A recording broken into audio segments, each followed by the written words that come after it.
Hello，大家好。嗱，今日就想同大家講下一個剛剛離世嘅男演員許紹雄。嗱，佢離開嘅消息呢，對於我嚟講呢，實在太突然啦。因為之前睇佢一啲片出鏡呢，都未睇得到佢健康有問題咯。咁但係從佢6月嘅時候去咗廣州，就同個女去咗佢以前生活過嘅地方啦。咁當時就有影片見到佢咧，開始係行路嘅時候有啲喘氣咁樣。咁可能由嗰陣時開始，佢嘅健康已經開始轉差啦。咁對於香港人嚟講，呢個消息都係非常之傷心。對於我嚟講亦都係啦。咁佢其實喺佢拍新紮師兄嘅時候呢，我就已經開始睇佢嘅啦。嗰陣時我就好細個讀緊，應該讀緊小學嗰陣時。咁佢當時喺新紮師兄嘅角色就叫舅父東啦。咁其實佢係已經係可以做到好入戲啊，即係有佢自己個人風格。佢同梁朝偉嗰啲對手戲呢，即係成日有句口頭禪或者叫對白啦，叫大隻講咁樣，即係話阿梁朝偉亂噏，咁就叫佢話佢係叫大隻講咁樣。咁依家再諗起，都仍然有好強嘅回憶咯。嗱，咁我哋睇下佢喺新紮師兄飾演嘅時候嘅一啲相先。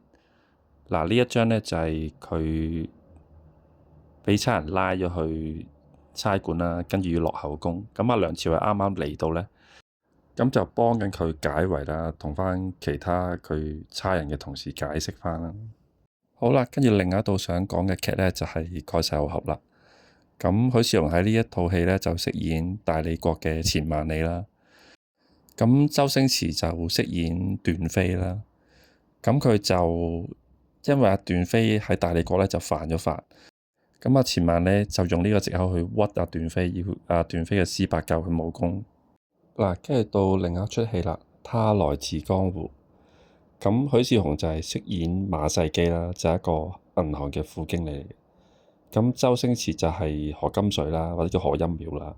咁佢哋兩個咧就喺套戲裏面咧就成日都爭女嘅，即係爭喺度識女仔咁樣。咁呢一幕咧就係佢哋玩鋤大 D 嘅。咁啊，周星馳咧就炒咗許紹雄嘅。嗱，咁呢張相咧就係《他來自江湖》嘅另外一幕啦。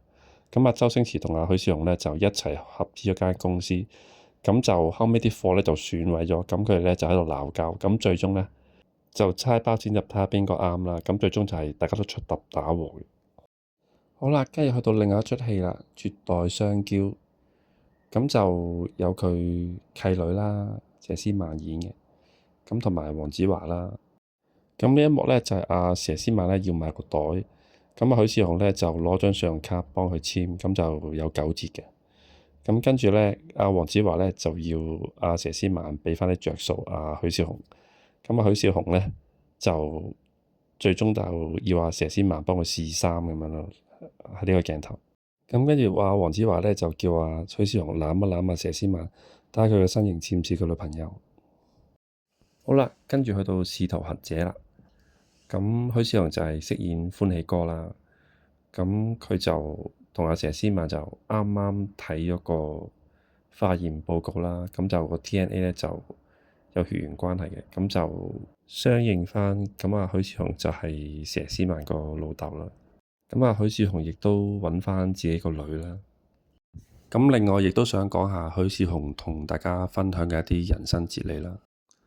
咁佢就話：姑且我哋唔好諗下一世住，100年之後冇你亦都冇我，帶唔走一磚一瓦，所以應該要活在當下，食自己想食嘅嘢，見自己想見嘅人，睇自己想睇嘅風景，同埋做自己想做嘅嘢，因為來日並不方長。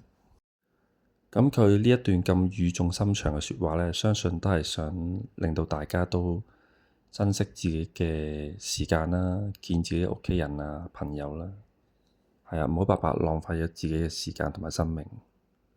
咁佢嘅家屬亦都公佈咗呢，佢會喺11月17號呢設靈。